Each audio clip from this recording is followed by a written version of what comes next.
Hey everyone, my name is Xenia and today I'm going to unbox a whole load of figures and most importantly, that boy, which is an Elite Scale SmackDown ring.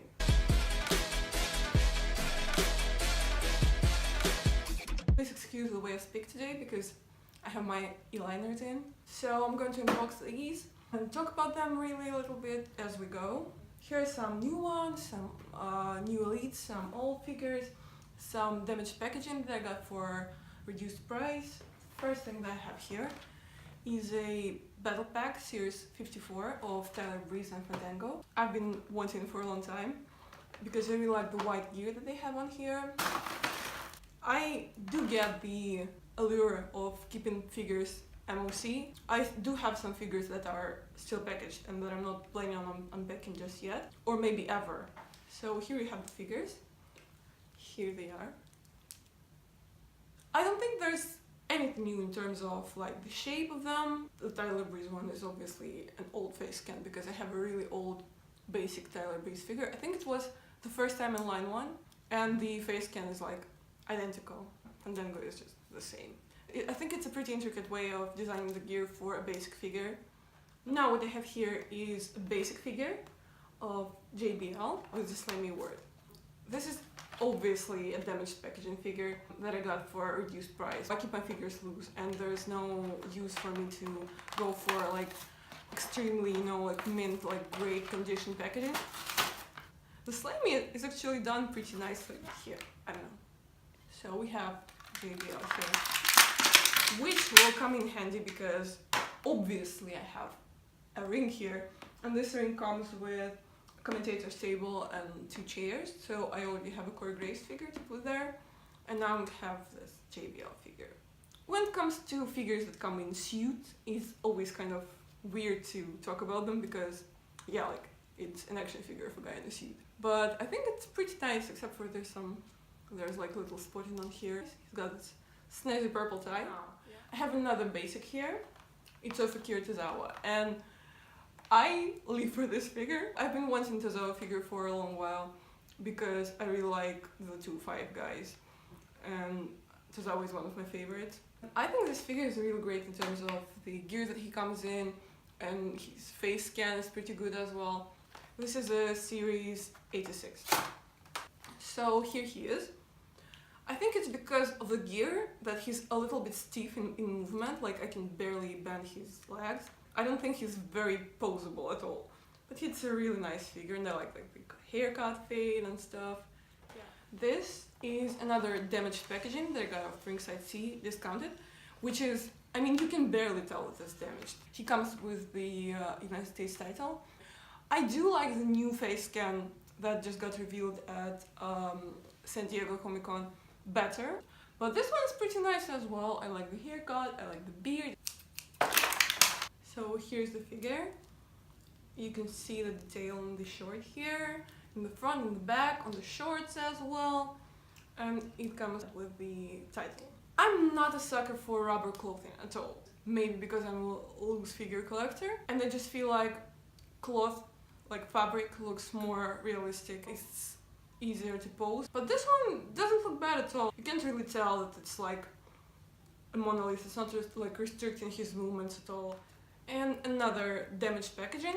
This one is like really good for damaged packaging. The only thing is that little band here. This is a Finn Balor figure, the Demon Finn Balor figure. And actually I feel like the paint job on this one is amazing. I like it even way better than the new one that they revealed at San Diego Comic-Con. And his face paint is really good on here.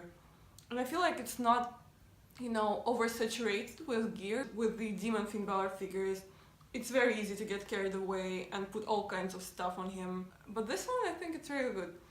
And this displays, as a loose figure collector, again, I'm not that much into it at all. When you set it up, it looks nice, but then the backdrop starts bending forwards and it looks really bad. Or it might bend the other way, and that doesn't even make sense, like you can't even see the picture in it. And when you put a figure on this kind of display, you need to put it like against the wall, because if you don't, it will cover other figures up. I'm using some of the displays that come with these figures, but these ones I think I'm going to skip. This is the art that they give with these figures. I mean, I'm not saying anything against the art itself, and I do keep these cards. I have like a separate drawer for like spare parts and like these cards now. Here's the figure. As you can see, beautiful detail, just absolutely beautiful. And look at the back. I think it's one of the best figures of Finn Balor. These things are obviously removable. The headpiece, I'm not sure. Yep, got the Finn hair. Okay, as we go, I've been saving the new elites for later. These I bought as a bundle because these are the Elite Series 58, also with the painted displays of Sheamus and Cesaro. These figures, okay, I haven't unboxed them yet, but they already have paintings. First of all, like, why? Like, who chose this picture? It looks like it was taken like with an old Samsung phone. The lighting here is just horrible. Sheamus has a stitch on his eyebrow. And the Cesaro figure, I mean, a little better, yeah, sure. But still, and the lighting is also very red, very warm toned, which I'm not up for. The face scan on Cesaro I like, but Sheamus, like, it's still in the box. But that face, it doesn't look like Sheamus. I mean, maybe I'm just being too peculiar, but I don't like this face scan. And talking about rubber clothing, I know MOC collectors prefer rubber clothing generally, but this, isn't it like a rule of life that if you wear a suit, it should suit you well, like it should fit? And here, they have like these giant holes in their armpit. Didn't drop the display this time. This is art, of course. In this series, they like complement each other. Like once you display them side by side, it's like an entire picture. I just took it out of the box. It's not a good look. It doesn't even fit him that well. Like you need to actually put an effort in it to like zip it. Like, would you want to wear a rubber suit? I give up. This is the best I can do. And these armpits, man. Like, no. I just looked at his arm. It came undone again. I mean, all elites are pretty good figures. Like, you can rarely find an elite that is like horrible. It has like a bad face scan. But this one, it's already getting on my nerves. Let's see if our friend Cesaro is doing any better. Here's the art it comes with. And of course they're like complementary with the Sheamus art. It's the same old story. Like even when it's like done up all the way, it still looks bad. And when his arms are up, obviously you can see a whole lot of armpit. But when his arms are down, it like creases here and here. Okay, I've been putting off unboxing this because I'm so in love with these three figures. Here we have the Triple H and Elias Elites, Series 16. I've been waiting for this forever, like ever since they got revealed, I was like, I need these. Yeah, I think they postponed the release of them. Of course I pre-ordered them immediately when they came out, but they postponed the release, so I got them way late considering that I live outside of the US, so I get figures late. Here they also have live pictures as the back, but I'm not mad at it at all. Like, they are at least good quality pictures, especially the Triple H one. The Elias one could have been better. They also come with these like art backgrounds, but the figures, oh!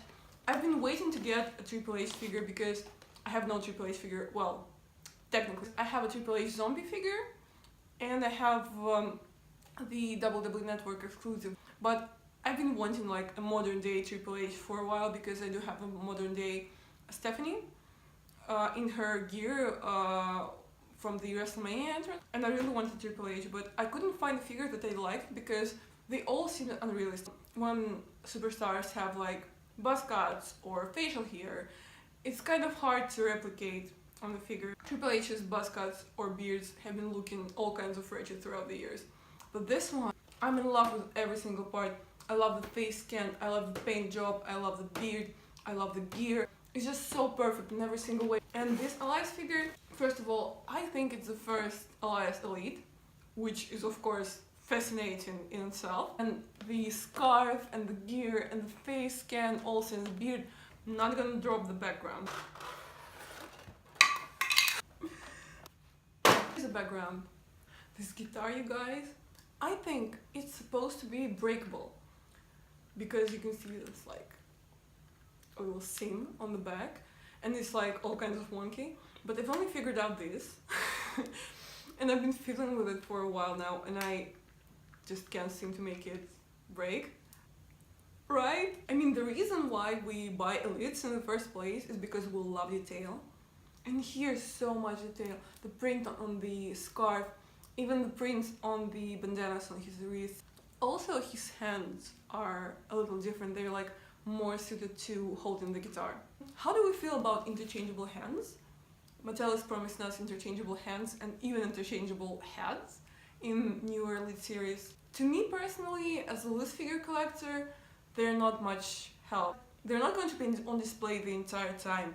I'm a bit overwhelmed, especially this Nijax figure that they revealed, which has like 3 interchangeable heads. That doesn't really excite me. These are also complementary with the Elias art. You can see the guitar here.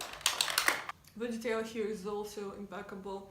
You can see the tape on his fingers and the crosses on his elbow pads. The face, like, I think one of the most important things about a figure is the face, the head scan.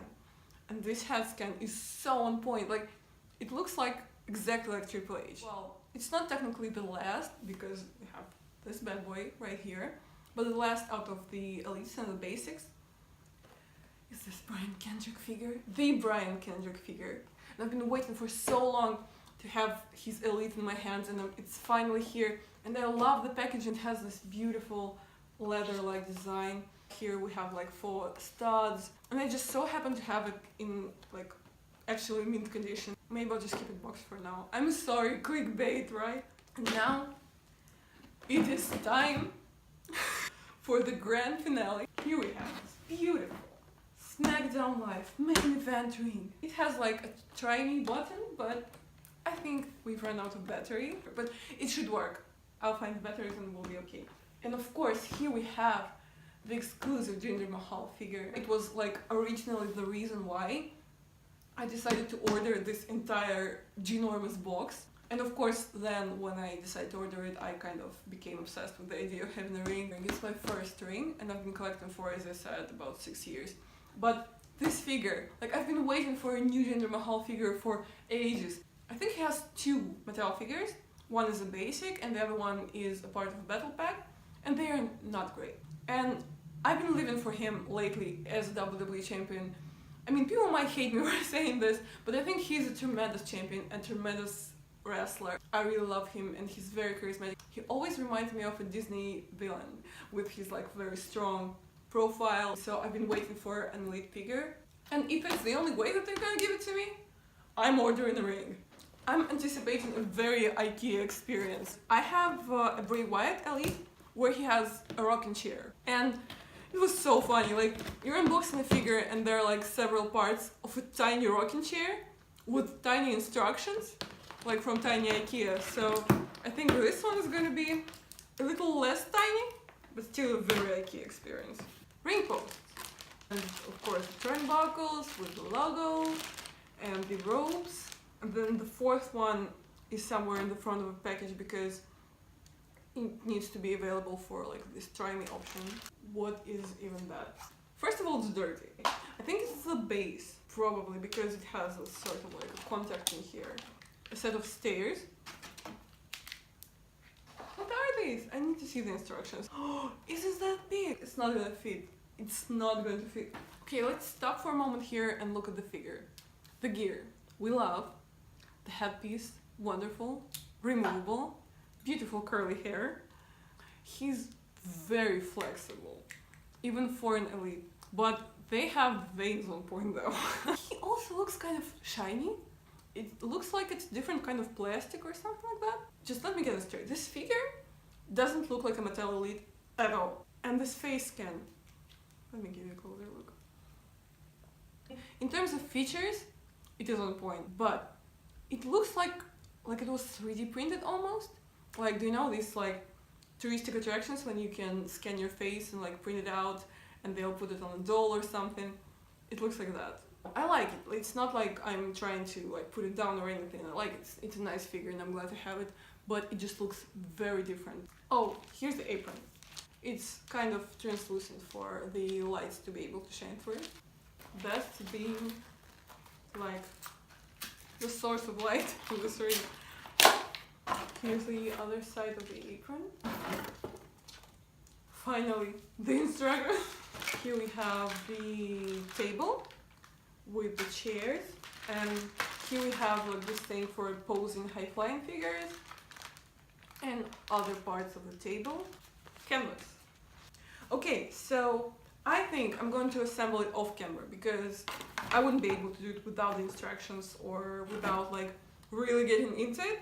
So I think I'll assemble it and put it up, and then I'll show you the finished product.